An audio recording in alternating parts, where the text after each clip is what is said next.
서울신학연구소 설교 연구 모임에 오신 여러분들을 환영합니다. 학생들은 이제 학기 말이기 때문에 마음도 좀 바쁘고 여러 가지 분주한 가운데 있지만 또 이렇게 투웨이로 현장에서 서울신학대학교 이성봉 강당에서 또 줌으로 이렇게 여러 분들이 참여해 주셔서 감사드립니다. 어, 저는 웨슬리 신학을 공부하면서 또 설교를 읽을 때 참 여러분도 느끼겠지만 너무 좋은 것은 항상 이렇게 일깨움을 받는 것 같아요. 더 힘을 내라. 우리가 세상에 살아가다 보면 이게 쭉 떨어지잖아요. 세상의 기준에 맞춰서 우리가 영향을 받는데, 그러나 웨슬리의 설교를 읽어보면은 다시 한번 하나님께서 어떤 표준을 우리에게 주시고 어떤 걸 요구하시는지를 알게 되고 또 은혜를 받게 됩니다. 그래서 역시 위대한 신앙의 선배님을 우리가 가까이 한다는 것이 우리에게 큰 도움인 것 같습니다. 오늘은 특별히 또 감사한 것은 웨슬리 설교 연구 모임에 우리 황덕형 총장님을 모시게 되었어요. 그래서 총장님께서 여러 가지 행정 이제 사역으로 많이 바쁘시잖아요. 그렇지만은 또 시간 내셔서 웨슬리 설교에 대해서 좀 해설해 주시는 귀한 시간을 갖게 됐습니다. 그래서 학기 말에 또 이렇게 참여해 준 여러분들 진심으로 환영하고 또 투웨이로 우리 줌으로 참여하시는 우리 웨슬리 연구소 동역자 여러분들 그리고 학생 여러분들 환영합니다. 여러분이 관심 있으시면 서울신학대학교 웨슬리 신학연구소 우리 저기 카톡방이 있는데 거기에 초대할 수 있습니다. 여러분들 말씀해 주시면 전화 조상현 우리 조교에게 말씀해 주면 초대해서 정기적으로 여러분들 행사 안내를 받을 수가 있습니다. 자, 그러면 시작을 하겠습니다. 잠깐 기도 드리겠습니다. 지금 참여하신 분들 한번 보여줄 수 있나요? 좀 키워서. 네. 혹시 우리 목사님들 중에 어떤 분들이 오셨는지 그 위에 그거 누르면 네, 좀 인사를 드려야 되겠네요. 우리 강은택 목사님 반갑습니다. 되게 목회 편안하시고요. 네, 저는 편안히 잘 지내고 있습니다. 감사합니다. 강 목사님, 예, 말씀 다시 한번 해주셔요. 네, 네, 안 들리나요? 잘 들립니다. 네, 저는 열심히 먹게 잘하고 있습니다. 오늘 또 좋은 강의 듣겠습니다. 네네, 감사합니다. 감사합니다. 우리 저기 들어와 계시는 분 중에 영상을 켜신 분이 많지는 않은데 우리 강 목사님 한번 그러면 계획 기도 한번 해주시면 좋겠습니다. 네, 기도하겠습니다. 하나님 감사합니다. 12월 춥고 또 1년을 마무리하는 이 단계에 또 예실내 설교 모임으로 황덕형 총장님의 설교 해설을 함께 듣습니다. 하나님 이 시간에 듣는 우리에게 먼저 은혜를 주시고 또 듣고 공부할 때에 풍성한 깨달음이 있도록 하나님 도우시고 발제하시는 우리 총장님에게 더 큰 은혜를 더하여 주옵소서. 함께 수업 듣는 모든 분들에게 하나님의 은혜와 평강이 함께 임하여 주옵소서. 예수님 이름으로 기도드립니다. 아멘. 아멘. 예, 이제 늘 우리가 하듯이 웨슬리의 설교 오늘은 새로운 창조입니다. 그리고 이 오늘 우리가 진행되는 모든 것들은 이제 유튜브로 또 연구소 유튜브에 또 올라가서 많은 분들에게 또 올라가 있다는 건 좋은 일이죠. 자료가 될 수 있을 것 같습니다.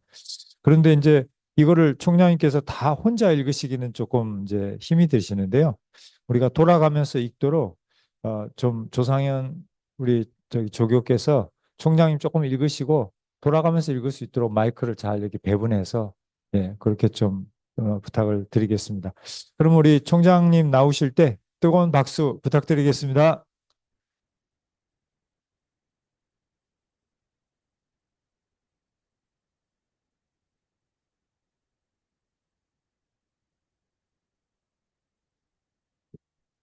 반갑습니다. 저는 학교에서 총장으로 섬기고 있는 황덕형 목사입니다. 제가 목사직을 맡고 그리고 이제 교수직을 하다가 이제 이렇게 현재는 행정직인 총장직을 맡고 있는데요. 이게 사실은 행정직을 할 때마다 더 이렇게 마음속에 이 교수직이 참 좋은 것이구나. 이거 정말 연구를 깊이 하고 싶은 그런 것이 있는데 오늘같이 이렇게 또 귀한 기회가 돼서 웨슬리를 같이 읽을 수 있는 좋은 어떤 저희가 된 것 같습니다. 그래서 이번 기회를 통해서 또 여러분들과 같이 웨슬리의 어떤 하나의 새로운 측면 또 발견하고 또 그렇게 하고 시간을 나눴으면 좋겠습니다. 그 오늘 제가 여러분과 같이 읽으려는 설교는 새로운 창조인데요. 이거는 제가 나중에 이제 뭐 설교 약간 이렇게 뭐라 그럴까요? 그 해설할 때 조금 이제 에, 여러분들과 같이 이제 의논을 하겠지만은 굉장히 뜻깊은 그런 설교라고 생각을 합니다. 한번 읽다 보면은 은혜를 받을 수 있지 않을 수 없어요. 일단 좀 읽어보겠습니다. 이제 여기 그 새로운 창조라는 이 설교의 본문 말씀은 계시록 21장 5절 말씀이에요. 거기 보좌에 앉으신 이가 이르시되 보라 내가 만물을 새롭게 하노라 하시고 또 이르시되 이 말은 신실하고 참되니 기록하라 하시고 여기 이제 보라 내가 만물을 새롭게 하노라 이 말씀을 이제 웨슬리가 중심적으로 생각해서 쓰고 있습니다. 한번 읽어보겠습니다. 이 그 설교는 읽어보시면 굉장히 저기 뭐라 그럴까 웨슬리가 갖고 있던 세계관에 맞춰서 그러니까 하늘들의 하늘 그리고 하늘 그리고 땅 그리고 여기 바다 이런 자연계를 순서대로 이렇게 좀 설명을 하고 있어요. 그러면서 저기 하늘로부터 시작해서 무생물의 땅 밑에까지 그리고 마지막에는 이런 모든 것이 이루어지고 있는 이 모든 새로운 창조의 마지막에 이제 인간 창조, 인간의 새로운 창조 그것에 대해서 얘기하고 있습니다. 그러니까 웨슬리가 이 설교를 전체적으로 읽어볼 때 굉장히 이제 인상 깊은 것은 웨슬리가 이미 어떤 자연에 대한 세계관을 갖고 있다는 거 하나, 그 연속적인, 그러니까 아무렇게나 쓰는 것이 아니라 나름대로 자연의 이제 그 웨슬리는 뭐라고 표현한 적이 있냐면 황금의 골이라고 표현한 적이 있어요. 그 이제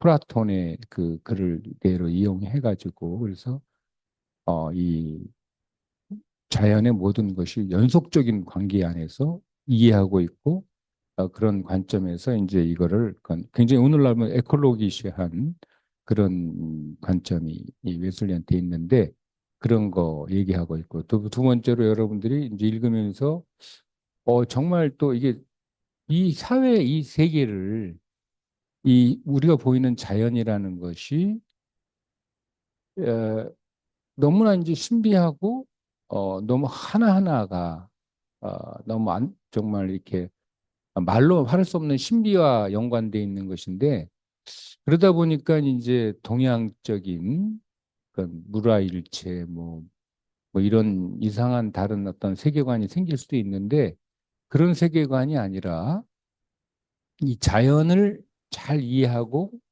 자연을 전체주의적으로 에콜로기시하게 이해하면서도 그 자연 안에 있는 죄성 그리고 그 자연이 저절로 되는 것이 아니라 하나님의 창조로 말미암아 됐다는 거. 그리고 창조된 자연에 있는 어떤 조금 전에 말씀드린 그런 구속사적 진실, 진리 이런 것들이 찾아진다는 거. 그리고 이것이 완전히 새로워질 때, 그 새로워질 때가 언제냐? 이건 역시 다시 한번 강조하는데 인간의 혹은 자연의 자연적인 소위 말해서 어, 내재적인 원리로서의 발전이 아니라 하나님의 구체적인 섭리와 기적적인 어떤 참여 그리고 하나님의 그 어떤 신적 능력의 발현으로 이 세계가 변화되는 거지 내재적인 어떤 원리로 이 세계가 변화되는 것이 아니라는 것을 분명히 한다는 거죠. 그래서 여러분들이 그걸 같이 읽으시면서 그런 점에서 오늘날 이제 제가 좀 나중에 썼지만 여러 가지 벌어지고 있는 그런 토론의 논점에 대해서 토론 생각할 것이 많을 거라고 생각을 합니다. 자, 그러면 한번 이제 읽어보도록 하겠습니다. 일단 자, 아까 읽었던 그 본문 말씀을 하면서 보라 내가 만물을 새롭게 하노라 이거죠. 이제 그러면서 설교를 다음과 같이 시작합니다. 여기 우리 눈앞에 얼마나 이상한 장면이 펼쳐집니까? 이것은 우리의 자연적인 이유와는 얼마나 거리가 먼 것입니까? 여기 게시된 것은 살짝만 살펴보아도 이교도의 세상에서는 결코 본 적이 없는 것입니다. 일반적인 그리스도인조차도 그것을 생각하지도 이해하지도 못하는 것입니다. 우리가 할 수 있는 모든 연구를 한 후에 이 말씀 속에서 우리에게 전달된 위대한 진리를 우리가 깨닫는다 해도 그것은 아주 부족하고 불완전한 진리수밖에 없다는 사실을 우리는 인정해야만 합니다. 이것은 우리의 타고난 능력을 넘어서는 계시의 문제이기 때문에 우리는 그것을 꿰뚫어 이해할 수 없으며 그것에 대한 적절한 개념도 가질 수 없습니다.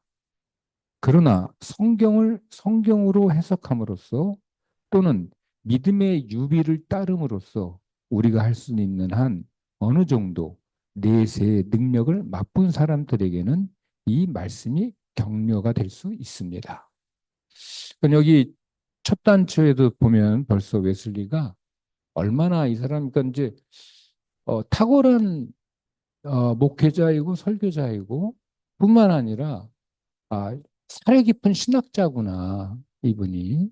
그걸 알 수 있는 것이 이 지금 창조라고, 그러니까 우리는 자연으로밖에 창조를 대하지 못하는데 이 자연이라는 세계를 창조로 이해할 수 있는 것은 여기 나온 것처럼 계시의 문제입니다 라고 얘기하고 있는 거죠.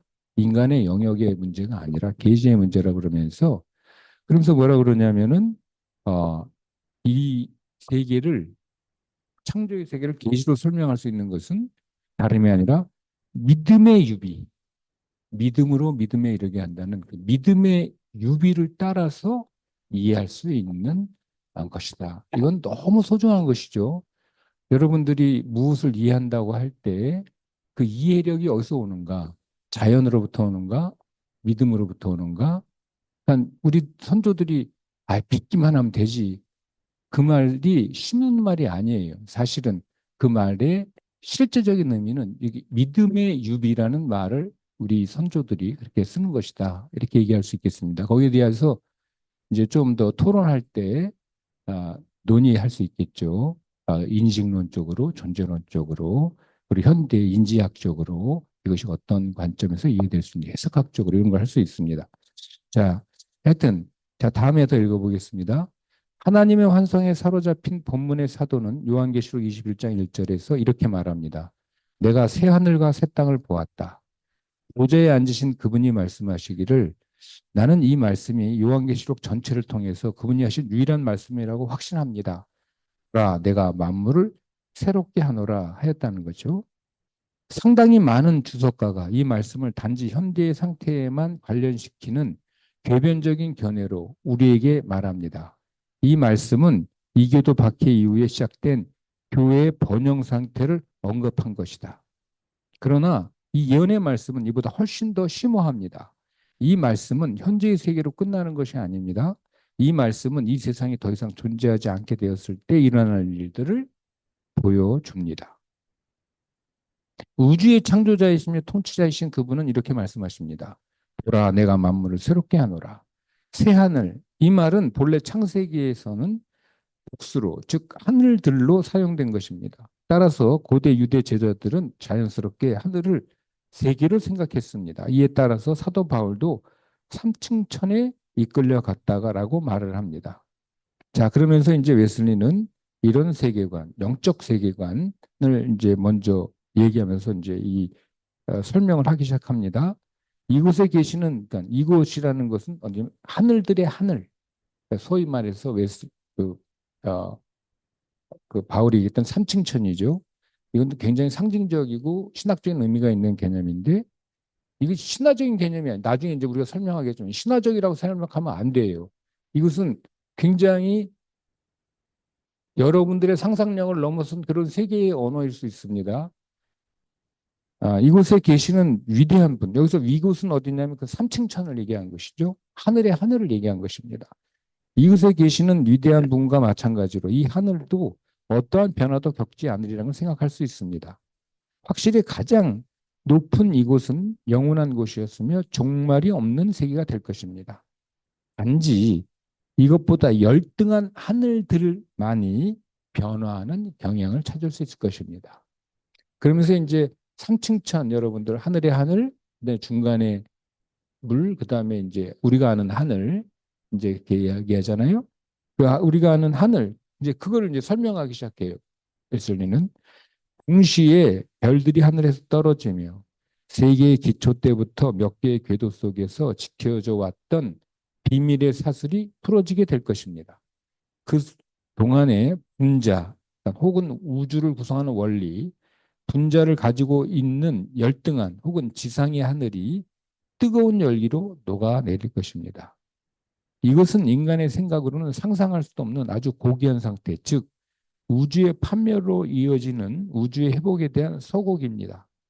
따라서 본문에서 사도는 우리는 의가 거하는 새 하늘과 새 땅을 찾노라. 베드로후서 3장 7절이라고 말하고 있습니다.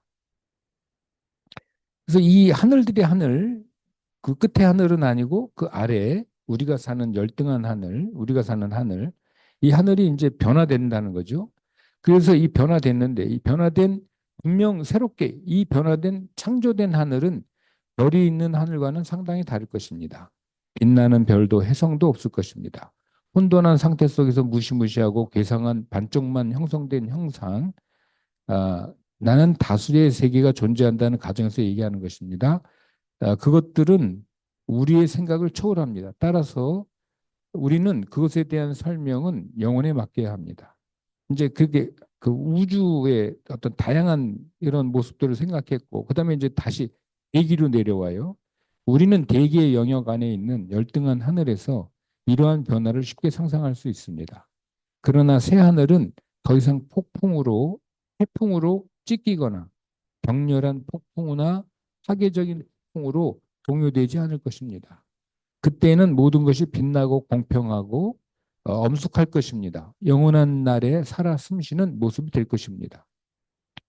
모든 자연적인 존재를 구성하고 있다고 일반적으로 생각되는 분자도 참으로 새로워질 것입니다. 그것의 본질은 바뀌지 않겠지만, 이 말 재밌죠? 분자들, 네이처, 본질은 바뀌지 않겠지만 속성, 퀄리티는 바뀌게 될 것입니다. 불은 현재 태양 아래에 있는 모든 것을 파괴하는 파괴자입니다. 불의 영역 안에 들어오는 것은 모두 다 녹여서 원래의 원자 상태로 축소해 버립니다. 그러나 불이 하늘과 땅 가로 열고 하늘과 땅을 하나의 구조로 보든 우주를 전체 구조로 보든 간에 하나의 세계나 수백만 개의 세계나 위대한 창조주 앞에서는 차이가 없습니다. 라고 가로 닫고 하늘과 땅을 파괴하는 마지막 임무를 수행하고 나면 불에 의해 행해져 왔던 모든 파괴는 끝이 나게 됩니다.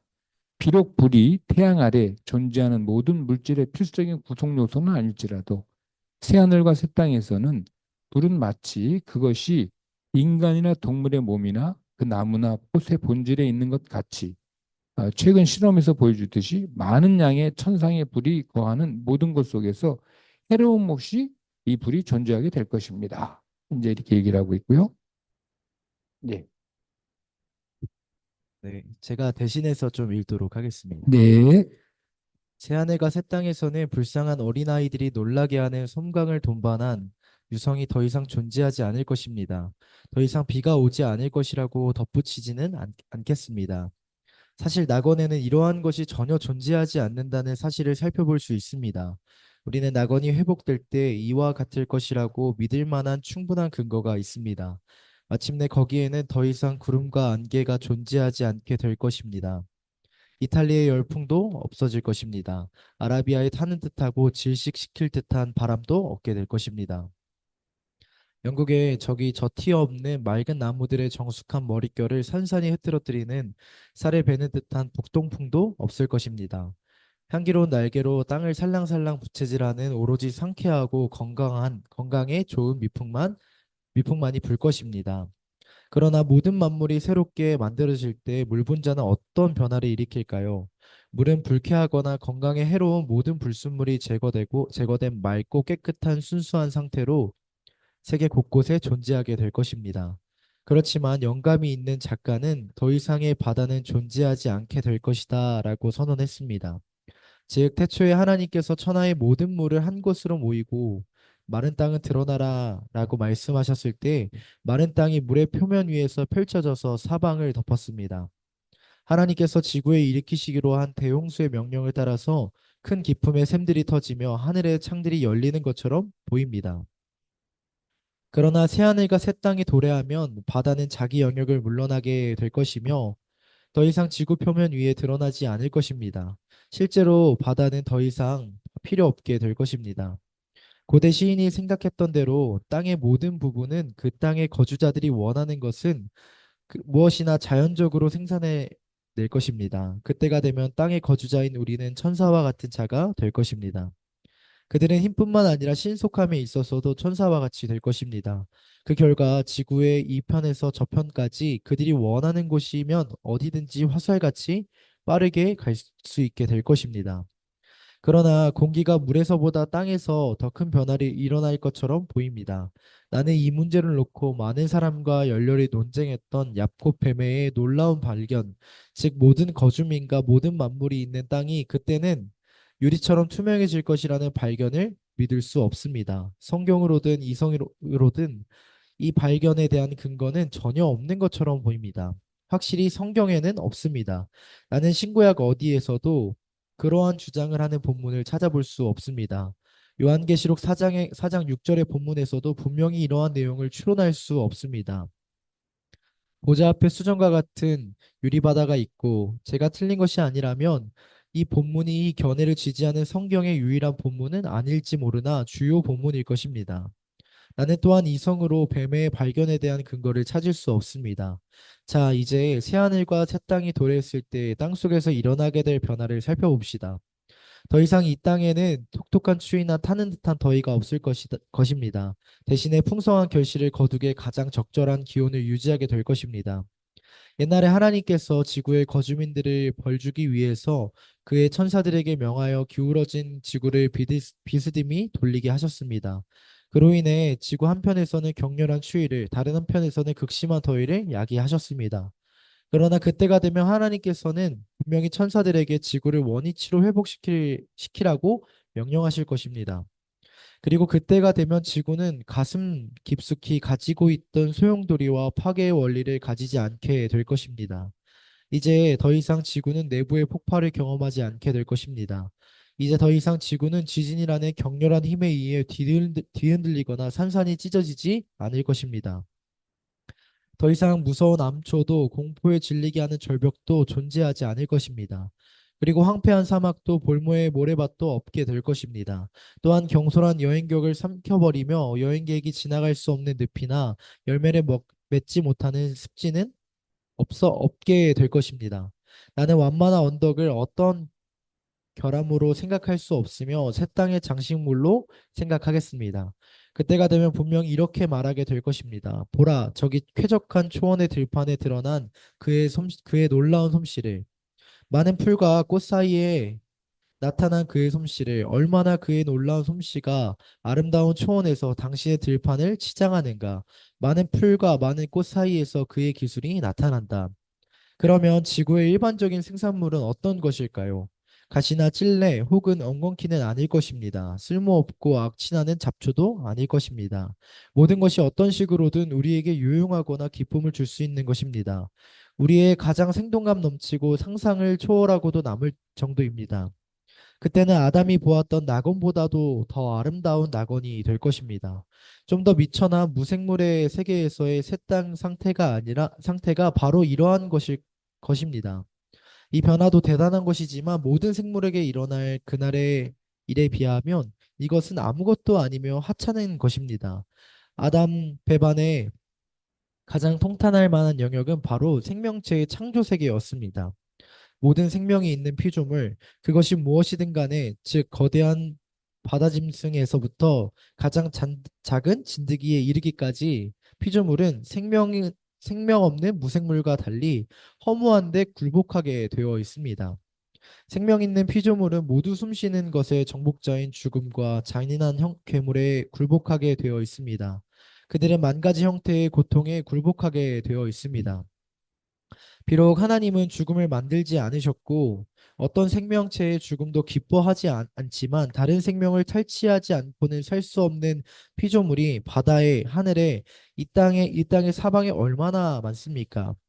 불쌍하고 죄 없고 저항하지도 못하는 동료 피조물을 갈기갈기 찢고 집어삼키는 피조물이 얼마나 많습니까? 창조동물 중 3분의 2, 100 중에 99 정도가 자기 생명을 보존하려고 다른 생명을 파괴해야 합니다. 그러나 항상 그렇지는 않을 것입니다. 보좌에 앉은 그분은 모든 만물의 모습을 바꾸시고 그의 피조물에게 자비를 베푼 확실한 증거를 보여주실 것입니다. 현재 존재하는 사물의 무시무시한 상태는 사라질 것입니다. 새 땅에서는 어떤 피조물도 다른 것을 죽이고 해치며 고통을 주지 않을 것입니다. 전갈은 독을 뿜는 침을, 독사는 독을 분비하는 이빨을 잃게 될 것입니다. 잔인함은 사라질 것이며 야만적이고 사나운 기질은 잊힐 것입니다. 전쟁의 소식은 더 이상 들리지 않을 것이며 파괴는 지구에서 더 이상 찾아볼 수 없게 될 것입니다. 그때 일어날 변화 중 가장 영광스러운 변화는 불쌍하고 죄 많고 비참한 사람들의 아들에게 일어난 것입니다. 사람의 아들은 많은 면에서 어떤 피조물보다 더 높은 곳에서부터 가장 낮은 심연까지 타락한 존재이기 때문입니다. 그러나 그들은 하늘로부터 위대한 음성을 들을 것입니다. 그때가 되면 아담이 낙원에서 향유했던 것과는 비교할 수 없는 훨씬 더 순수하고 지고한 거룩함과 행복을 누릴 것입니다. 하나님께서는 그들의 눈에서 눈물을 씻어 주실 것이고 더 이상 죽음도 슬픔도 눈물도 고통도 없을 것입니다. 이전 것은 지나갔기 때문입니다. 더 이상 친구 때문에 슬퍼하거나 친구와 헤어지는 일이 없을 것입니다. 거기에는 슬픔과 눈물이 없을 것입니다. 그러나 이보다 훨씬 위대한 해방이 있습니다. 더 이상 죄도 없게 될 것입니다. 모든 이에게 왕관이 씌워지고 하나님과 깊고 친밀하고 방해받지 않는 친교가 이루어질 것입니다. 삼위일체 하나님 그 안에 있는 모든 피조물과의 끊임없는 기쁨이 있을 것입니다. 설교 네, 감사합니다. 이게 이제 그 설교 본문이었어요. 여러분 들으시면서 굉장히 이제 감동적이에요, 사실은. 너무 감동적이고, 야, 이렇게 생생하게, 그리고 현실적으로, 자연을 이렇게 이해할 수 있구나. 그렇게 생각이 듭니다. 저기, 저는 일단 이게 뭐 제가 설교를 해설한다고 이게 잠깐 썼는데요. 그럼 설교 해설을 먼저 읽어보고 그다음에 여러분들과 토론하면서 본문 가운데 우리가 더 깊이 제가 설교 해설을 쓰지 못한 거죠. 원래 이제 이 좀 깊이 있게 나누는 걸 좀 하도록 하겠습니다. 일단 제가 잠깐 제가 설교를 해설을 하기 위해서 써놓았던 거 잠깐 읽고 그다음에 더그 본문을 중심으로 한번 토론을 하도록 그렇게 하겠습니다. 그래서 일단 읽어본 다음에 여러분들의 질문이나 감상을 들어보고 또 제가 신학적으로 이제 드릴 말씀 있으면 드리고 그렇게 진행을 하도록 하겠습니다. 잠깐 제가 읽을게요. 제가 읽을까요? 제가 할게요. 그냥. 그 웨슬리의 설교는 사실 조직 신학적인 논설이 되려고 그러지 않고요. 그래서 이제 여러분 한 것처럼 웨슬리가 평소에 이제 이 표준 설교집을 낼 때 어떤 자세로 내냐면은 굉장히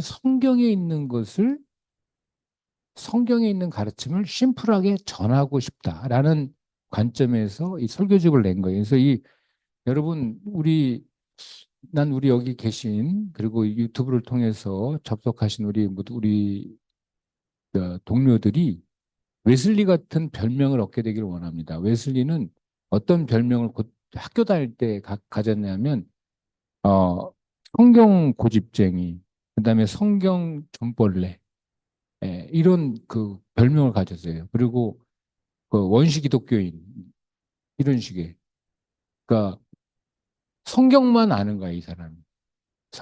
성경을 너무 잘 알았던 거예요. 그래서 이제 여러분들도 이렇게 화려한 신학적인 수사보다 성경적인 어떤 언어가 성경의 그 말씀이 잘 드러나는, 그러니까 성경적으로 사유하는 여러분들이 됐으면 좋겠다 생각합니다. 그래서 그 웨슬리는 그 설교집을 쓸 때 그 어떤 걸 쓰고 있다 그러냐면 참되고 성경적이며 체험적인 종교를 온전하게 소개하고 싶다. 그래서 더 true scriptural experimental religion. 그러니까 참되고 성서적이며 체험적인 종교를 표현하고 싶어서 이걸 썼고요.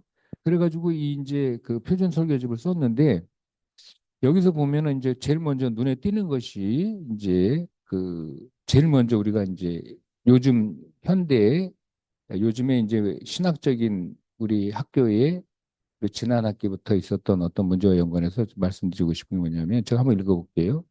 놀라운 것은 이 표준 설교 안에 우주적 구원과 갱신을 담은 하나님의 포괄적이며 전 우주적 구원의 비전이 포함되어 있다는 것입니다. 웨슬리는 이 설교에서 이 세상 사물의 영원성이나 이와 유사한 자연의 낙관성을 표현하지 않고 오직 하나님의 은총의 낙관주의에 의한 무조건적인 하나님의 은혜로서 피조물의 구원을 기술하고 있습니다. 그러니까 자연주의적인 세계관, 뭐 무아일치, 뭐 그래 인생은 결국은 돌아가는 것이야. 자연과 하나가 되는 것이야. 뭐 내가 당하는 모든 고난과 고통은 결국은 사필귀정, 바르게 되는 어떤 과정에 불과해. 자연을 받아들이라. 뭐 이런 얘기를 하면 안 된다는 것이죠. 그런 얘기를 하면 안 되고 여기 분명히 얘기하기를 뭐라고 그러고 있냐면 이 그런 자연이 갖고 있는 내재적인 관심의 문제가 아니라 하나님이 갖고 있는 전능한 은총의 자유, 은총의 낙관성, 하나님의 은총의 낙관주의에 의한 하나님의 무조건적이고 전적인 은혜로 하나님의 이 피조물의 구원이 이루어지고 있다. 이렇게 이것을 얘기하고 있습니다. 그러면서 웨슬리는 이 우주적 구원의 그림에 있어서 자신이 당면하고 있는 현실에 눈 감지 않습니다. 그는 알고 있습니다. 이 우주의 모든 생명 있는 피조물은 단세포로부터 시작해서 바다의 거대한 괴물까지도 하나도 빠짐없이 모두 예외 없이 허무한데 굴복되어 있다. 죽음과 이루 말할 수 없는 고통 속에 내던져 있다고 그렇게 얘기하고 있습니다. 그 첫 번째, 그러니까 이것이 자연이라는 것이 그렇게 위대하지 않고 분명히 죄의 결과인 죽음에 허무한 데 내던져 있다. 그리고 두 번째로 또 웨슬리는 또 뭘 쓰고 있냐면 더 놀랍게도 이 거기 보면은 그 참 이게 많은 이제 사람들이 이렇게 도킨스라든지 이런 친구들이 이걸 봐라 이게 하나님이 창조하지 않은 현실이야라고 얘기를 하죠. 뭐냐면 근데 웨슬리가 그걸 이해하고 있어요. 다른 생명을 탈취하지 않고는 살 수 없는 피조물이 바다에, 하늘에, 이 땅의 사방에 얼마나 많이 있습니까? 불쌍하고 죄 없고 저항하지도 못하는 동료 피조물들을 갈기갈기 찢고 집어삼키는 피조물이 얼마나 많이 있습니까? 창조 동물 중 3분의 2, 아니 100 중 99 정도가 자기 생명을 보존하려고 다른 생명을 파괴하고 있습니다. 파괴해야 하지 않습니까? 이러면서 이 자연이 가지고 있는 양육강식, 그 비참한 현실, 이것들을 다 거기 전 쓰고 있어요. 뿐만 아니라 어떤 것도 이제 쓰고 있냐면 전쟁, 잔인함, 그리고 이것과 연관돼서 다른 설계에 보면 가난함, 인간이 가지고 있는 그래서 이 웨슬리는 어떤 얘기를 막 하냐면은 특별히 왜 감리교인들한테 당시 이 사람들한테 무슨 얘기냐면 당신들이 죄인이다. 당신들이. 그 웨슬리가 갖고 있는 난점은 이거였어요. 아니, 당신들이 축복을 받아서 더 잘 되면 잘 될수록, 부자가 되면 될수록, 더 마귀가 되고 있다, 당신들이. 그건 뭐냐면은, 세 번, 그 웨슬리가 돈에 관련해서 세 개의 중요한 걸 얘기하잖아요. 첫 번째, 돈을 많이 벌어라. 많이 벌어라. 둘째, 많이 모아라. 그런데 그리고 웨슬리가 세 번째 중요한 격려를 얘기해. 써라 다. 누구를 위해서? 가난한 이웃을 위해 다 써라. 근데 당신들은 어떻게 하고 있느냐? 모으고, 아까 벌고 모으는 일에만 하고 있지 않냐, 당신들이. 왜 안 쓰냐? 다 써라. 저 바깥에서 굶어 죽고, 저 바깥에서 얼어 죽고, 그런 사람들이 다 누구 때문에? 당신들 때문이다, 당신들. 그래서 웨슬리에게 부자는 정의가 뭐냐, 부자. 여러분, 부자가 어떤 사람이 부자예요? 부자. 아, 돈이 많은 게 어느 정도 많아야 돼. 뭐, 단위를 한번 뭐, 억 단위로 가야 돼? 조 단위로 가야 돼? 아, 조 단위로 가야지 부자입니까? 아, 요즘에 그렇습니까? 아, 근데 이 웨슬리는 뭐라고 그냥 부자가 뭐냐? 자기가 쓸 것 이상 갖고 있으면 부자야. 그러니까 내가 예를 들어서 한 달에 먹고 자고 생활비 쓸 수 있는 게 위해서 뭐 150만 원이다. 그럼 150만 원 이상은 다 부자예요. 그러니까 부자니까 그 돈을 뭘 해야 되느냐? 나눠줘야 된다는 거야. 그걸 가지고 써야 된다는 거야. 근데 그걸 안 하니까 당신들이 다 막입니다. 그러면서 웨슬리는 뭐라고 말하고 있냐면 축복을 받으면 받을수록 마귀가 되고 있으니 당신들은 도대체 무엇입니까? 이제 이런 얘기를 하고 있거든요. 똑같아요, 여기. 그러니까 웨슬리는 그런 낭만주의자가 아니에요. 성경을 알고 있기 때문에 아무것도 모르는 허무한 생각 갖고 있는 사람이 아니고 성경을 알고 있지만 여기 나온 것처럼 너무나 리얼하게 이 현실적인 죄와 이 모습들, 그 죄의 결과로 갖게 된 그 치명적인 잘못들, 부족한 것들, 부조리들, 이것들을 다 인식하고 있습니다. 근데 뭐라 그러냐면, 그럼 거기서 어떻게 구원을 받느냐? 이게 문제예요, 지금. 그럼 어떻게 구원을 받아, 거기서? 근데 웨슬리는 뭐라고 말하고 있냐면, 분명히 하나님의 창조로, 새로운 창조로 변화를 받는다. 그게 자연이 되는 게 아니다, 그것이. 원리로 자연이 진화돼서 되는 게 아니야. 그건 하나님의 창조로 되는 결정적이고 새로운 행위, 하나님의 새로운 창조의 행위로 되는 것이에요. 그래서 여기 보면은 이런 생명을 파괴됩니다. 그러나 여기 그러잖아요. 그러나 그것이 항상 그렇게 되지는 않을 것입니다. 보좌에 앉은 그분은 모든 만물의 모습을 바꾸시고 그의 모든 피조물에게 자비를 베푸신 확실한 증거를 보여주실 것입니다. 현재 존재하는 사물의 이 무시무시한 상태는 사라지게 될 것입니다. 새 땅에서는 어떤 피조물도 다른 것을 죽이고 해치며 고통을 주지 않게 될 것입니다. 이렇게 얘기를 하는 거죠. 그러니까 이 웨슬리는 현실을 변화시키고 이 죄된 현실을 변화시키는 것이 어떤 우리가 갖고 있는 알고 있는 내재적인 힘이나 이성적인 관점이나 자연의 자연스러운 어떤 발전에 의해서 되는 것이 아니라 그때에도 천지 창조 처음에도 그랬던 것처럼 그때에도 하나님의 새로운 창조로 인하여 창조로 하나님의 행위로 창조로 되는 것이다. 이제 그렇게 얘기를 분명히 하고 있습니다. 그래서 이런 그 새 창조라는 것은 굉장히 그 훌륭한 우리들에게 정말 오늘날 우리가 갖고 있는 종말론의 새로운 비전을 보여주는 그러한 언어가 될 것이다. 저는 그렇게 생각을 해요. 좀 더 읽어보겠습니다. 그래서 이제 아까 얘기한 것처럼 그 더 비참하게도 피조물이 죄 없고 저항하지 못한 동료 피조물을 갈기를 찢고 삼키면서 다른 피조물을 파괴하고 있어야 자신 유지된다고 하는 이런 잔인한 인식을 알고 있지만 그럼에도 불구하고는 단호하게 말합니다. 즉 창조주 하나님이 이 모든 것을 변하게 하시리라. 하나님이 이것을 바꾸라는 겁니다. 바꾸시리라는 겁니다.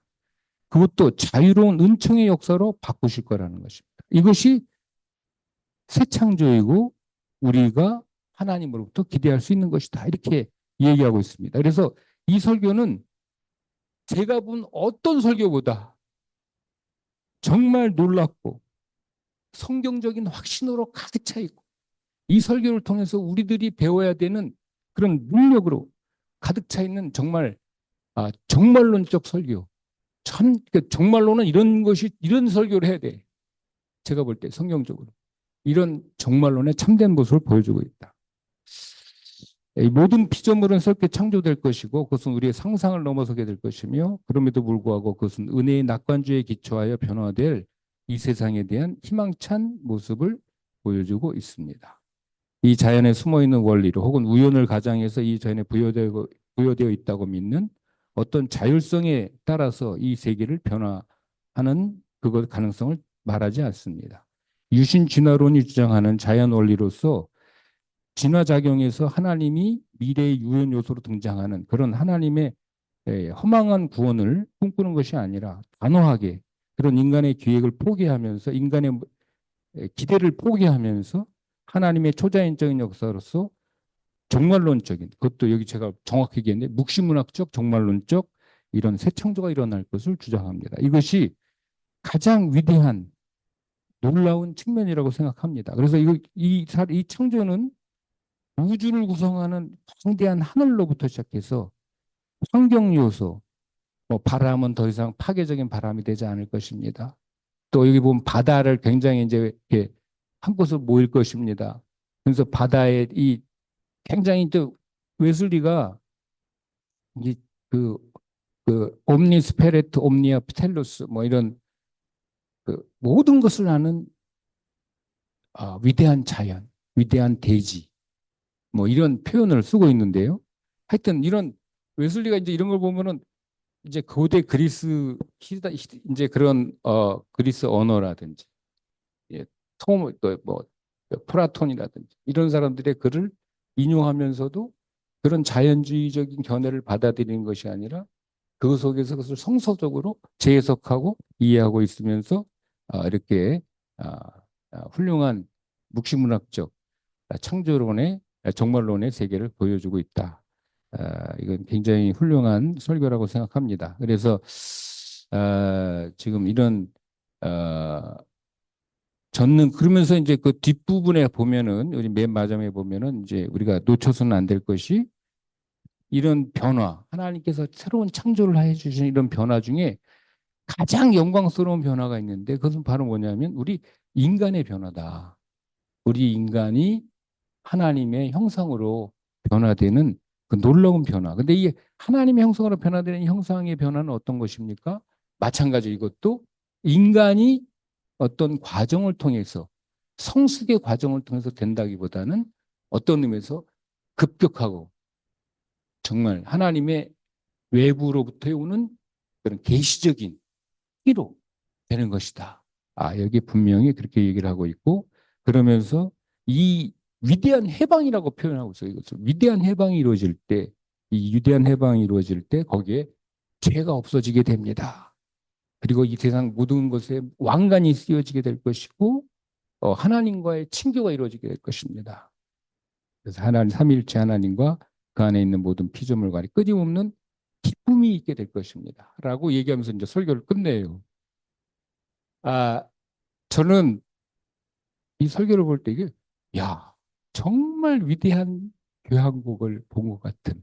그러니까 여러분 혹시 기회가 되시면 한번 들어보세요. 그 말러가 그 교향곡 2번 부활을 했는데 거기 5악장 마지막에 우리가 부활하리라.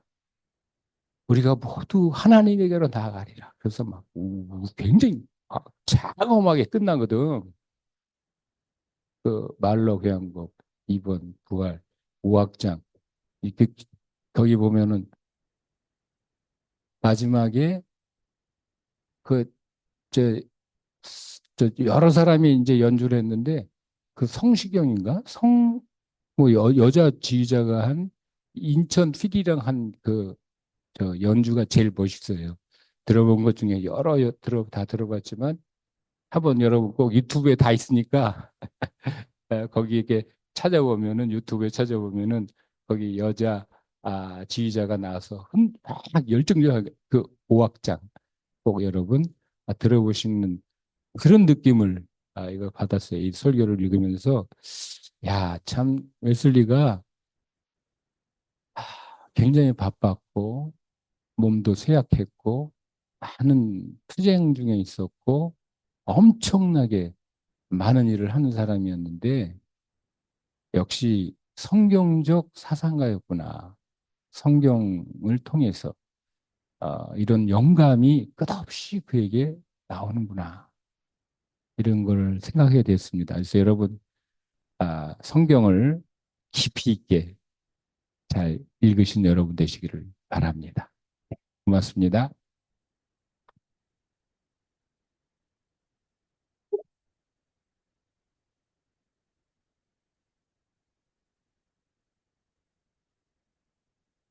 네, 감사합니다. 오늘 또 귀한 설교 새로운 창조 우리가 함께 읽고 그리고 또 총장님께서 오랜만에 함께 하시면서 또 설교 해설을 이렇게 해 주셨는데요. 우리 온라인으로 참여하시는 분들도 그렇고 이제 전체 보여주시면 좋을 것 같아요. 우리 학생들도 예, 화면을 켜고 들어오면 좋을 것 같습니다. 우리 예, 다들 보일 수 있도록 예. 자, 혹시 질문이나 코멘트가 있는 분들 자유롭게 플로어에서 나누는 시간을 갖도록 하겠습니다. 네.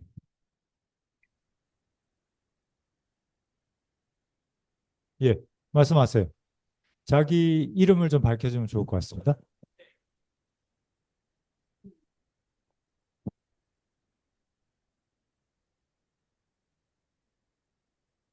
네, 안녕하세요. 저는 학부생 3학년 신학과 윤은재라고 합니다.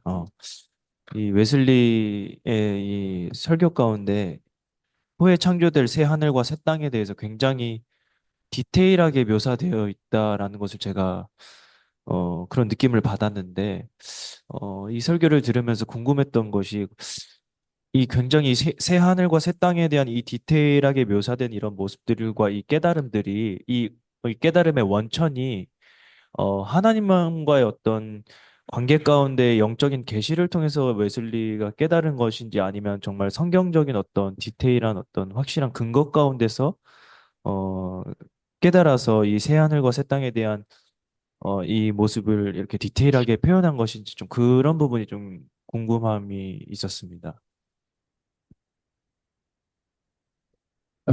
지금 이제 지금 말씀하신 것처럼 이제 제가 여기도 보면은 이 그 웨슬리가 이 세계를 이해할 때 아까도 얘기한 것처럼 그 이미 웨슬리가 그 이제 황금의 고리라고 얘기했던 건 에콜로기시한 그런 이제 현대어로 하면 생태학적인 전체성 우주를 여기도 이제 설교에 보면 나오잖아요. 우주를 하늘과 땅을 하나의 구조로 보든 우주를 전체 구조로 보든 하나의 세계나 수백만 개의 세계가 이거 창조주 하나님 앞에서는 마찬가지다 이렇게 얘기를 하고 있고 어, 그렇게 얘기하는 것처럼 그리고 이제 아까 제가 여러분들에게 얘기했지만 그 웨슬리는 이미 많은 이런 세계관, 세계의 형상에 대해서 어, 그 이해를 하고 있었어요. 그는 이제 그 당시가 웨슬리가 굉장히 이제 개방적인 사람이었거든요. 그래가지고 어, 과학책, 그 웨슬리는 안 읽은 게 없어요. 많은 책들을 읽었어요. 정말 많은 책을 읽었고 엄청나게 많은 독서를 했습니다. 웨슬리가. 그래서 웨슬리는 심지어 여러분들 잘 알잖아요. 웨슬리가 가난한 사람들을 위해서 그 의학책을 쓸 정도로 굉장히 정말 다재다능하고 정말 오늘날로 치면 천재 같은 사람이에요. 그런 천재. 그런데 이 사람은 그 당시에 그런 많은 그 물리학, 자연, 산수, 수학 그 당시 과학에 이런 것들을 읽으면서 이 우주가 생태학적으로 돼 있구나라는 걸 깨달을 정도로 이해한 사람이 이 사람이. 그러니까 이 우주 전체가 하나의 고리로 돼 있다라고 생각했어요. 그래가지고 웨슬리는 저 여기 안 나오지만은 동물을 학대하는 것을 금지했습니다. 왜냐하면 동물을 학대해가지고 한 종이 없어져 버리면 이 우주 하나님으로부터 시작해서 저 박테리아까지 이루어지는 이 모든 어떤 그 하나님은 거기 예외지만 우주가 전체를 하나의 어떤 생태학적인 관점인데 거기서 하나가 종이 끊어지면 이것이 그 황금의 고리가 끊어진다고 생각을 했어요. 웨슬리는. 그래서 구원을 받는다는 게 모두가 구원을 받는 거라고 생각을 했어요. 그래가지고 이제 그럴 만큼 굉장히 그런 다양한 생각들이 있었는데 제가 말한 대로 그리고 아까도 얘기한 것처럼 플라톤이라든지 그리스의 그 명언이라든지 이런 걸 다 인용을 하거든요. 웨슬리가. 알고 있어 그거를. 그런데 웨슬리는 거기서 끝나는 것이 아니라 분명히 뭐라고 했냐면 보라 만물을 새롭게 하노라. 이것을 누가 말합니까? 만물을 새롭게? 자연과학자들이 그렇게 얘기하는 사람이 있어? 없어. 그럼 그리스 로마에서 만물을 새롭게 한다는 말이 있어? 없어. 철학자들이 없어. 철학 없어 그런 말이. 여기 나온 것처럼 그리스인 아무 일반인 세상 사람들은 생각도 못해. 풍습도만 기독교인들도 생각을 못해. 정말 놀라운 진리입니다. 이건 성경이죠. 성경적 진리죠. 그래서 성경과 계시를 같이 이해하고 있어요. 그래서 그러면서 뭐라고 그러냐면 여기 바로 이제 웨슬리는 믿음으로 아까 처음에 얘기했잖아요. 믿음의 유비, 성경으로 성경을 해석하는 믿음의 유비를 통해서 이 자연, 우리는 자연이라고 만날 수밖에 없는 이 세계를 창조의 세계로 볼 수 있다라고 그걸 그렇게 보여주는 거죠, 이 사람은. 그러니까 그걸 보여주면서 이렇게 설교를 했다는 게 너무 놀라운 거예요, 그러니까.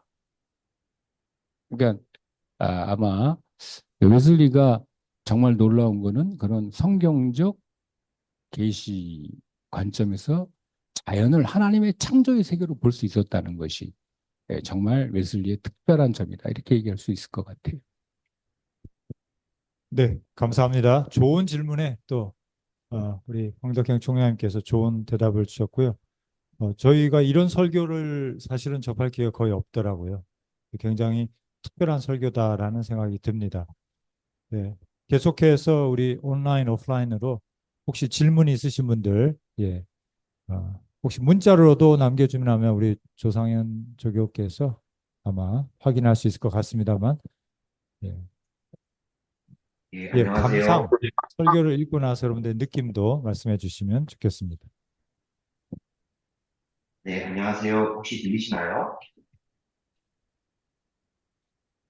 네, 아까 손 들지 않았어? 저기는 아마 예, 괜찮습니다. 오케이, 네, 우리 여성 중에 한 분이 우리 학생들 자유롭게 4학년 언니가 여기 와 있었는데 아까 보니까 4학년 언니가 뭐 한마디 해야 될 것 같은데.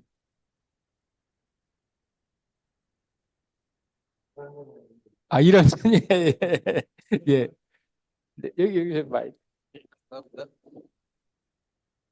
오늘 설교를 들으면서 그 웨슬레 박사님 목사님의 그 피조물에 대한 낙관주의가 있었잖아요. 그래서 구원에 받은 낙관.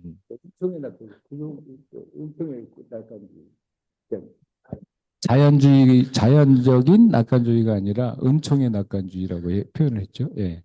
은총의 낙관주의요. 예. 근데 그 근거에 대해서는 설교에서 나오지 않아서 그러니까 왜 낙관주의를 가지고 본 여기 나온 것처럼 그러니까 나갔습니까? 다른 게 아니라 이미 그걸 쓰고 있잖아요. 그러니까 이제 웨슬리가 이제 사실주의자다. 아까 말한 대로 낭만주의자가 아니라 그러니까 자연을 봐. 이렇게 해서 여기서 죄 없고 불쌍하고 아무것도 모르는 동료 피조물을 뜯어 거기 갈기갈기 찢어서 먹는다. 이렇게 표현돼 있지 않습니까? 찢어 삼키는. 그런 것이 그래서야 살아가고 있지 않냐. 이 100명 중에 99개의 종이. 예? 이게 그러면 그게 현실이고 경제적인 서로의 경제적인 오늘 현재 역사 속에서 경제적인 이런 불균형, 또 전쟁, 이런 또 이게 나온 것처럼 뭐 자연의 재해 이런 것들이 다 이제 사실은 커다란 이제 주제잖아요. 이게 신정론의 주제잖아요. 이런 것 속에서 어떻게 살아? 왜 살아야 돼? 악이 이기는 것 같은데. 그건 웨슬리는 근데 거기에 대해서 그렇게 되지 않을 것입니다. 더 이상 그렇게 되지 않을 것입니다. 하나님께서 변화시킬 것입니다. 이렇게 얘기하는 거예요, 지금. 그건 지금 이거는 아니 언제 그랬어요? 아니야. 하나님이 변화시킬 거라는 거예요. 하나님이 변화시킬 거야.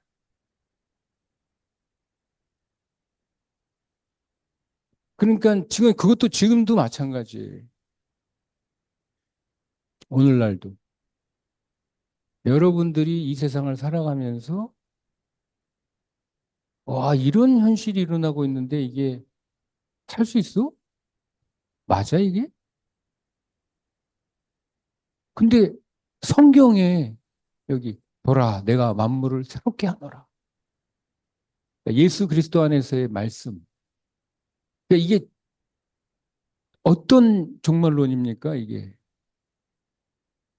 그러니까 요한계시록이 묵시적인 종말론이잖아요. 그죠? 이런 종말론의 형태를 가져야 된다는 걸 우리한테 보여주는 것 같아요. 사실. 그러니까 우리 기독교인들이 막 신앙이, 근데 이게 여러 가지 면에서 저는 그게 맞다고 생각하는 것이 신앙이 불같이 일어났던 부흥의 모습을 보세요. 부흥의.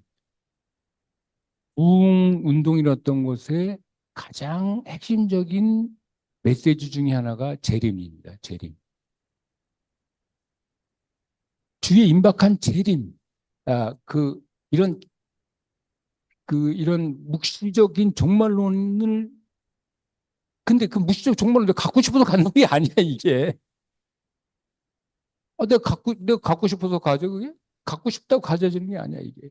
언제 그런 믿음이 생기느냐? 말씀이 역사해가지고 성령이 감동을 주면 저절로 말씀과 은혜 가운데 그런 묵시적 종말론을 갖게 돼. 하나님이 이 세계를 변화시키리라. 그걸 지금 웨슬리는 말하고 있는 거죠. 웨슬리는 성화의 과정 가운데에서 그 성화의 과정을 낙관적으로 그러면은 본 건가요? 그러니까 하나님께서 변화시키실 변화시킬 것이다. 낙관적으로. 어, 그러니까 우리는 못해.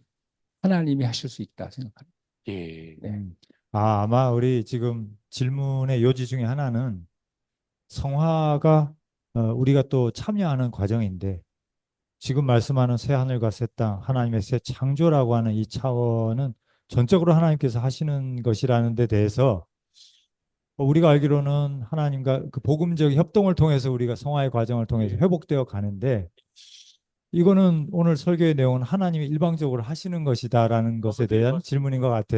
아니 근데 잠깐만 그게 이런 거죠. 예를 들어서 이런 거예요. 이거 너무 다 유명한 얘기인데 예수님이 볼지어다 내가 밖에서 문을 두드리니 열면 열려져요. 아니 두드리니까 여는 거야 우리가. 그러니까 여러분들이 생각하기에 내 응답했어요? 여러분들이 한번 생각을 해봐요. 여러분들이 내 성령 받았어. 성령 받으면 어떤 고백이 나옵니까? 내가 했어요? 하나님이 했어요? 하나님이 하셨어요. 그게 돼. 성령 받으면 나는 없어져. 저절로 없어져. 저절로. 내가 그런 말 하고 싶어서 그런 게 아니야. 성령 받으면 내가 저절로 없어져. 그런 얘기죠. 예. 그러니까 아마 여기서 말하는 새로운 창조는 종말의 때 하나님의 날, 주님이 오셔서 모든 것을 만물을 회복하시는 그때를 얘기하는 것이고 우리가 구원론의 하나의 순서로서 우리가 얘기하는 성화 구원의 차원은 그 전에 우리가 상대적인 완전에 이르를 수 있지만 우리가 만물을 새롭게 하는 존재는 아니잖아요. 그러니까 이제 그런 부분은 차원의 차이가 분명히 있을 것 같다 이런 생각이 들고 오늘 조금 전에 총장님 말씀하신 것처럼 저는 개인적으로 이 설교를 통해서 정말 그 지금 좀 전에 말씀한 것처럼 은혜의 낙관론이 무엇인지를 종말론적으로 이걸 보여주는 것 같아요. 웨슬리는 아까 말씀한 대로 이 세상이 비참하고 약육강식 심지어는 정확하게 말하면 인간 세상도 진화론적으로 굴러가고 있지 않습니까? 그렇죠? 강한 자들 그들이 약자들 위에 군림하면서 그들을 뜯어먹는 뭐 살을 뜯어먹지는 않지만 그러한 약육강식의 세계 속에 살아가는 그 현실이지만 그러나 하나님께서 은혜 가운데서 그것을 크리스천들 통해서 회복시켜 나가고 계시다는 것을 우리는 믿을 수 있고 그런데 이것을 종말론적으로 하나님께서 만물을 회복시키실 것이라는 것을 정말 구체적으로 이렇게까지 생각하고 묵상하고 하면서 그려냈다는 것이 야, 웨슬리는 진짜 은혜의 낙관론이라는 말이 딱 맞는구나. 마지막 이루어질 새 하늘과 새 땅, 새 창조를 이렇게 그려낼 수 있다라는 것은 진짜 믿음이구나 하는 그런 생각이 저도 들었습니다. 아마 함께 하시는 분들도 공감하실 것 같은데 혹시 질문 줌에 말씀 읽어주세요.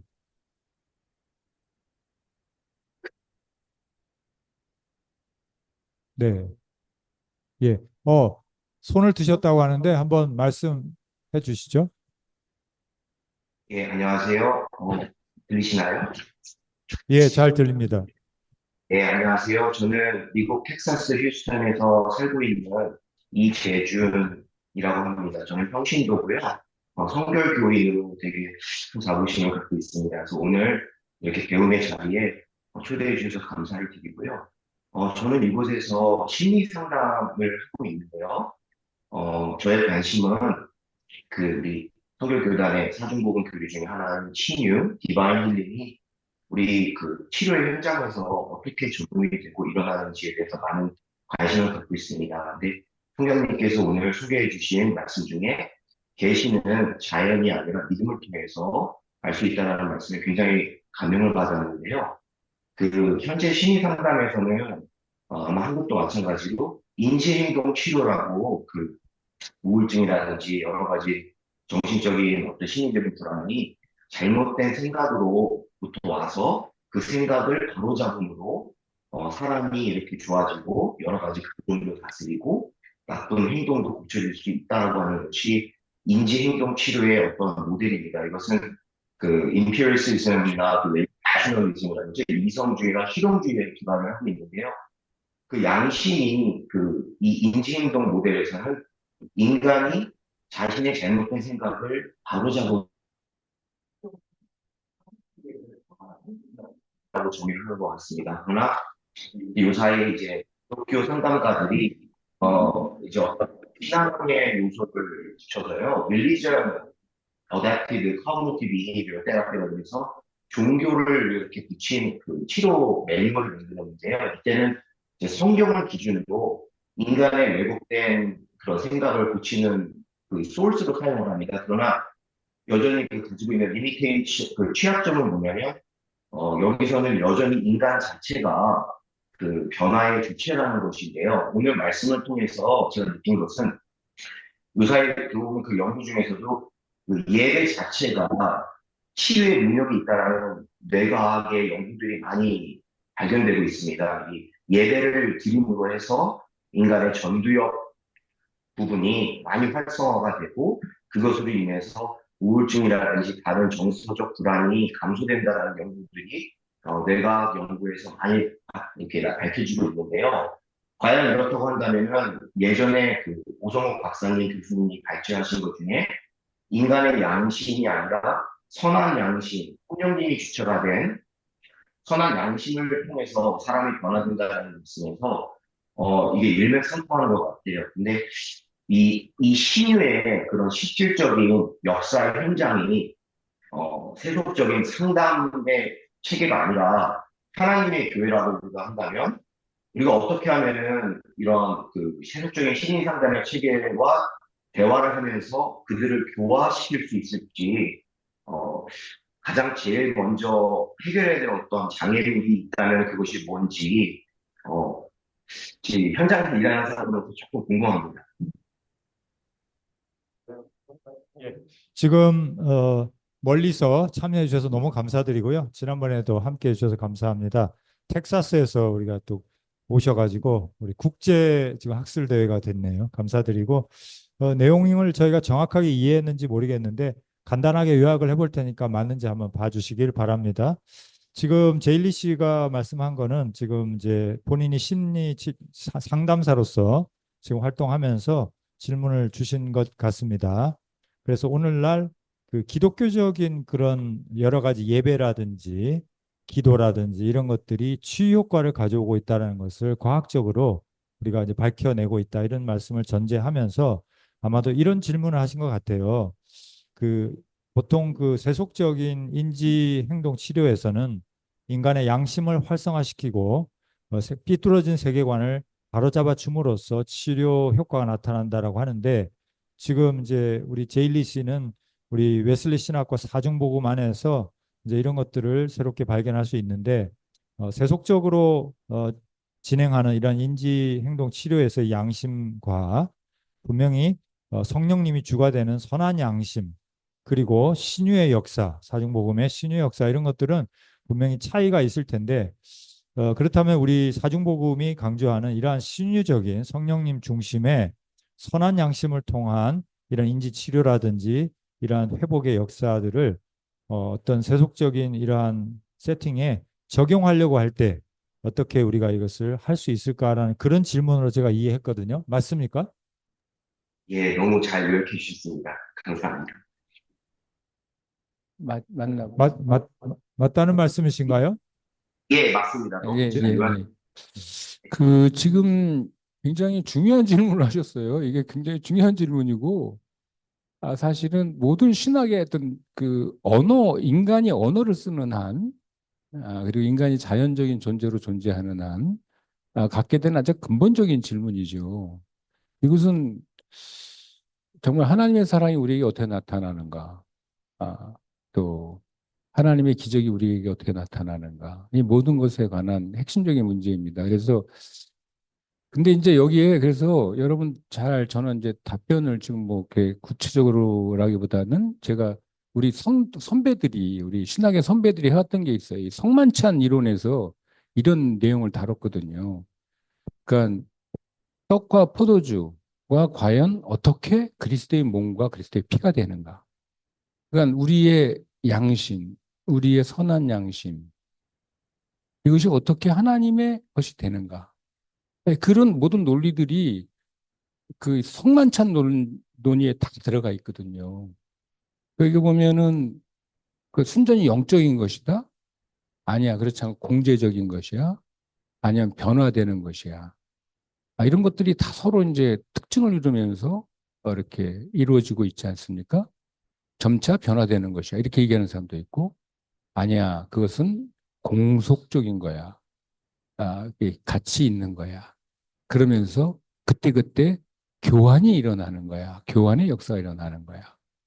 이제 그렇게 하기도 하고, 여러 가지 이제 내용들이 있는데, 분명한 것은 뭐냐면, 지금 우리 질문해 주신 분이 얘기한 것처럼 성령의 역사가 치유의 역사를 일으킵니다. 치유를. 근데 그것이 선한 양심을 활성화시킨 것인지, 선한 양심을 새롭게 만들어낸 것인지, 이것에 대해서는 더 이렇게 논의할 필요가 있다고 생각해요. 근데 이제 이건 사람마다 좀 달라요. 예를 들어서, 그러니까 이제 뭐 여러분들 다 알다시피 해석학의 모든 해석학의 원리 중에 하나가 전이해라는 게 있잖아요. 전이해. 이해를 위해서는 전이해가 필요해. 전이해가 있어야 이해가 돼. 그래서 모든 이해는 오해야. 뭐 이런 얘기를 다 아시지 않습니까? 근데 이것이 일반적인 때에는 그런 전이해 이해가 되는 것 같아요. 내 개인적으로는 내 개인적인 생각은 어떠냐면 이 전이해가 하나님의 이해를 이룰 때는요. 전이해가 깨져요. 전이해가 깨져가지고 디폼 돼 버립니다. 새롭게 형성이 돼. 전이해 자체가. 내가 어떤 이해를 갖고 있어야 하나님의 이해에 도달할 수 있어. 그러니까 전이해가 꼭 필요해. 이렇게 생각하는데 하나님과의 이런 영속적 창조적인 역사가 일어날 땐 어떤 일이 벌어지냐면 내가 갖고 있던 전이해가 깨지고 그것이 재형성되면서 이해에 의해서 하나님이 주신 이해에 의해서 내가 갖고 있던 전이해가 재형성이 돼요. 그러니까 자연도 마찬가지예요. 제가 볼 땐.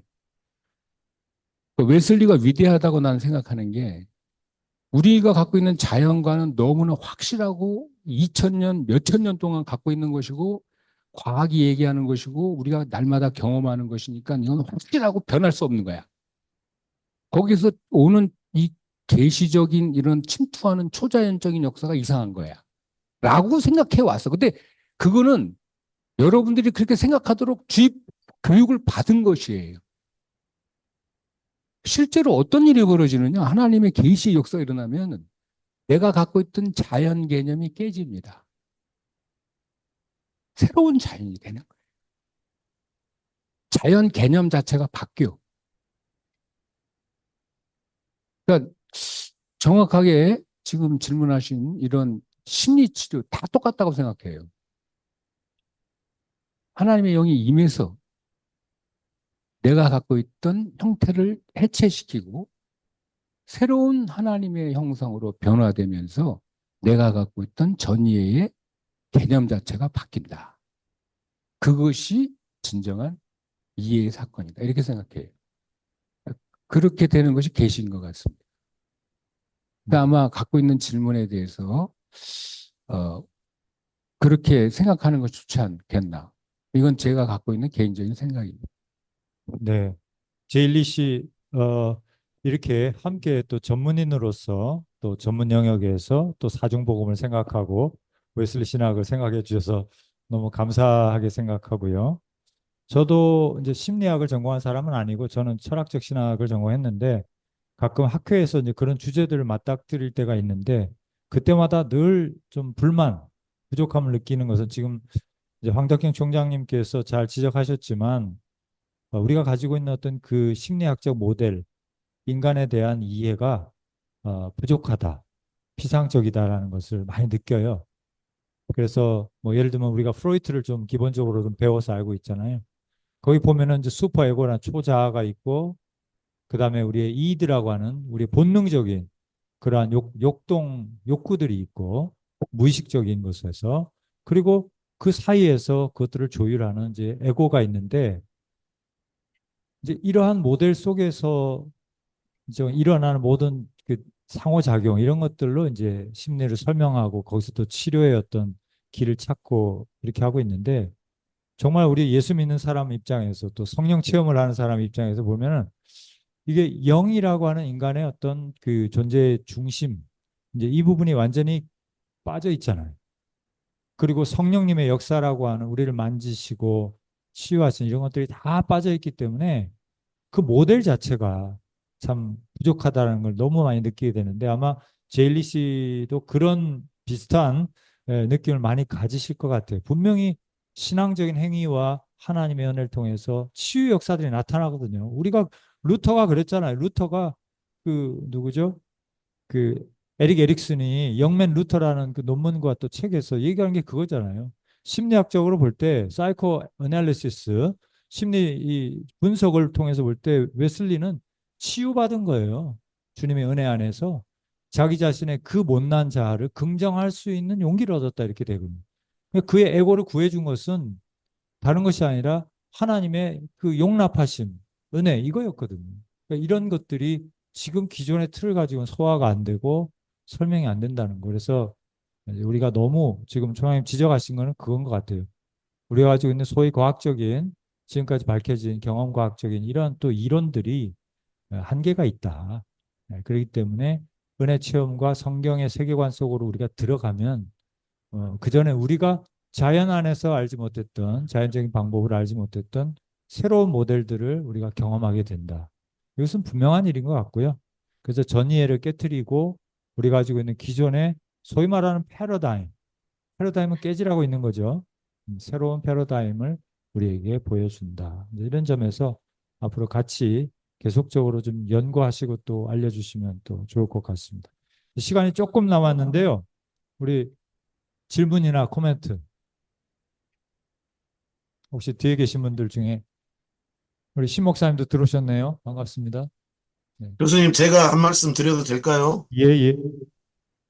안녕하세요. 저는 신안에서 목회하고 있는 강은택 목사라고 합니다. 이 새로운 창조, 만물을 새롭게 하노라라고 하는 웨슬리 목사님의 설교를 읽으면서 참 많은 은혜를 받고요. 네, 요즘 대강절 보내고 있으면서 그 대강절과 연결을 지어서 좀 생각을 해봤으면 좋겠어요. 그 만물을 새롭게 한다라고 하는 그 이 웨슬리 목사님의 디테일한 이 묘사는 사실 우리가 이 땅에서 지금 우리가 살고 있는 이 시대에서는 이루어지지는 않을 것 같거든요. 제 생각에는. 그래서 제가 이제 성경을 보면서 보통 성경이 창세기 1장부터 2장은 낙원에서 살던 모습. 그다음에 창세기 3장부터는 사람이 타락을 해서 그 낙원에서 쫓겨나서 이제 신라곤이라고 표현을 하면 될 것 같은데 그 낙원에서 쫓겨나서 살다가 요한계시록 21장에 가면 이제 다시 새 예루살렘, 새 하늘과 새 땅을 맞이하면서 낙원이 회복되는 그런 구도로 성경을 보면은 이 요한계시록 21장의 본문은 복낙원, 새 하늘과 새 땅을 얘기를 하는데 거기 보면은 1절에서 그러잖아요. 처음 하늘, 처음 땅, 처음 바다 이런 모든 것들은 다 없어졌다고 그러잖아요. 다 없어졌고 이제 완전하게 새롭게 창조되는 때인데 웨슬리 목사님의 설교는 그 새롭게 창조되는 때에 그렇게 되겠다라고 하는 것으로 제가 이해를 해요. 그러면은 지금은 신라곤 시대를 살고 있는 우리들은 과연 어떻게 해야지 이 복락원 쪽으로 좀 가까이 가는 삶을 살 수 있을까? 또 성도님들에게 어떻게 하면 복락원 쪽으로 가서 우리가 새하늘과 새 땅을 맞이할 수 있는 그런 삶을 여기에서 좀 우리 현실 세계에서 살아갈 수 있을까라고 하는 것을 어떻게 설교해야 되나라고 하는 고민들이 좀 있었어요. 그러다가 이제 제가 대강절을 보내면서 지난 주간에 제가 성도님들과 함께 그 이사야 11장 말씀 갖고 설교를 했거든요. 메시아가 도래했을 때에 그 모든 것이 회복된다. 자연과 사람과의 관계도 회복되고, 사람과 사람과의 관계도 회복되고, 사람과 하나님과의 관계도 회복될 것이다. 근데 그 회복되는 거기에 보면은 그러잖아요. 사자와 어린 양, 그다음에 뭐 이리와 염소, 뭐 표범과 뭐 어린 양, 뭐 이런 구도가 나오잖아요. 그 구도 속에서 보면은 도저히 현실 속의 세계 속에서 있을 수 없는 현상들이 나타나는데 그러한 현상들을 그러한 현상들 속에서 그 강자와 약자가 함께 존재했을 때에 회복이 되고 변화가 되기 위해서는 아무래도 강자가 힘을 빼고 강자가 내려놓고 이런 것들을 해야 되지 않겠는가라고 하는 것을 좀 생각을 해봐요. 그러면서 신라곤 시대를 살고 있는 우리들이 복락원으로 다가가기 위해서는 물론 하나님의 전적인 만져주심, 그 다음에 하나님의 뭐 강권적인 역사 이런 것이 있어야 가능하겠지만은 그래도 사람 된 모습으로서 우리 힘 있는 사람들이 좀 힘을 빼고 적대감을 갖고 있으면 적대감도 좀 버리고 뭐 이렇게 살아가는 것이 좀 그렇게 말씀에 가까이 가면서 살아가는 모습이 아니겠는가 그런 생각들을 해봐요. 그래서 그 웨슬리 목사님의 설교를 이 새하늘과 새 땅, 만물을 새롭게 한다, 새로운 창조와 더불어서 웨슬리 목사님이 계속 말씀하고 계시는 그 사회적인 변화, 그래서 예수 믿는 사람들이 많아지고 이제 경건하는 사람들이 많아지면 그 안에서 좋은 변화들이 있을 것이다라고 하는 그런 설교와 또 연결지어서 이것들을 좀 더 이해해 보면 더 좋지 않을까 그런 생각이 들었습니다. 이상입니다. 코멘트라기보다는 이제 감상과 이제 갖고 계신 걸 생각해 주는 거 너무 감사하고요. 지금 이제 말씀하시니까 그런데 제가 말씀을 들으면서 저는 무슨 생각이 들었냐면은 여러분 이거 실제로 있었던 일이잖아요. 1940 2차 세계대전 때 1차 세계대전인가? 1차 세계대전인가? 2차 세계대전인가? 근데 정확하지 않은데 그 독일군이랑 이제 이쪽 그 연합군이 대치를 하고 있었는데 크리스마스 전야였어요. 근데 이제 한쪽 진지에서 그때는 참호전을 했기 때문에 참호를 파고 이렇게 다 숨어 있고 이제 나오면 총 쏘고 그러니까 1차 세계대전이구나. 그러고 있었는데 이쪽 저쪽 참호에서 누군가가 크리스마스니까 성탄 캐럴을 부르기 시작한 거예요. 성탄 캐럴 부르니까 미국, 그러니까 영국이나 프랑스나 이런 사람들도 다 크리스마스를 알고 있고 독일인도 오스트리아 사람들도 알고 있고 그러니까 이 사람들이 다 성탄을 부르면서 성탄 캐럴 부르면서 하루 휴전하자 우리 휴전.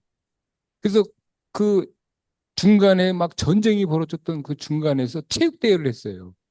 영국이 축구를 독일과 상대해서 졌나 이겼나 2대1로 이겼나 했다가 뭐 그래가지고 그 다음날 어떤 일이 벌어졌냐면 휴전을 하고 난 다음에 다음날 어떤 일이 벌어졌냐면 총을 쏴야 되는데 적군이잖아요 이제 다시. 어떤 일이 벌어졌냐면 야 우리 대포를 쏠 거야 지금. 저쪽이 알려주는 거야.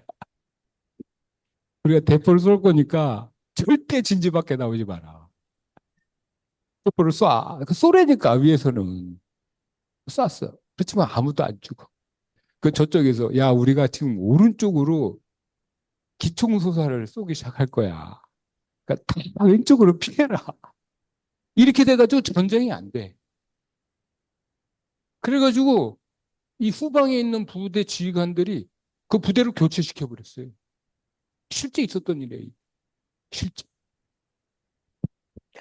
여러분 유튜브에 또 보세요. 어떤 일이 많아지냐면요. 강아지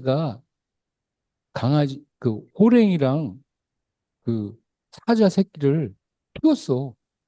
근데 이것들이 커서도 호랭이랑 사자가 강아지한테 엄마 와서 붙어. 이게 뭘 보여줍니까? 하나님의 기적은 일어날 수 있다. 일어난다. 그러니까 여러분들은 어떤 사람들이 되느냐? 어둠을 재우고 희망의 불빛을 피우는 사람들이 돼야 되는 거예요. 여러분들이 그런 사도가 돼야 돼요. 사도. 그게 그리스도의 제자예요. 제자. 그게.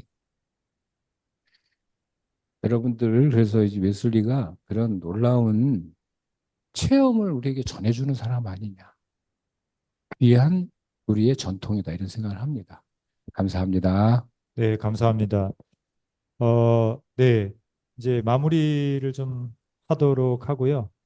사실 여러분도 아마 그렇겠지만 학기 말이라서 마음이 무거운 게 아닌 것 같아요. 오늘날 한국의 정치 현실 그리고 세계사적인 지금 흐름 이런 것들을 볼 때 오늘 누가복음 12장에서도 그런 말씀 나오더라고. 너희가 시대를 분별할 줄 모르냐. 정말 이 시대가 우리가 노력하고 우리가 선을 행하는 게 뭔 의미가 있을까 싶을 정도로 참 혼란스럽고 어려운 가운데 있는데요. 예. 그러나 웨슬리 목사님의 설교를 읽으면서 정말 이런 자세가 필요하구나. 하나님께서 변화시켜 주신 새 땅과 새 하늘을 바라보면서 그리고 우리가 지금 할 수 있는 성화의 길을 걸어가는 것. 은혜의 낙관론을 우리는 지켜야 되겠다. 교회는 희망이 되어야 되겠다는 그런 생각입니다. 여러분 용기를 내시고 함께 해주시기 바랍니다. 자, 우리 총장님 한번 기도해 주시고 마치도록 하겠습니다. 죄송합니다. 제가 11시 반에 또 약속이 있어가지고요. 기도하고 마치도록 하겠습니다. 자비하시고 은혜로우신 아버지 하나님, 주의 사랑과 은총을 감사합니다. 오늘 정말 우리 웨슬리 신학연구소에서 이렇게 귀한 시간을 갖게 되었는데 은혜를 나누는 시간이었습니다. 주님께서 우리와 동행하여 주시고 주의 성령의 능력으로 우리를 변화시켜 주시고 우리의 생각과 이해를 변화시켜 주시옵소서. 우리의 삶이 변화되는 놀라운 역사가 일어나게 하여 주시옵소서. 함께 하신 믿사옵고 예수 그리스도 이름으로 감사하며 기도하옵나이다. 아멘. 아멘. 감사합니다. 수고하셨습니다. 감사합니다. 감사합니다. 예.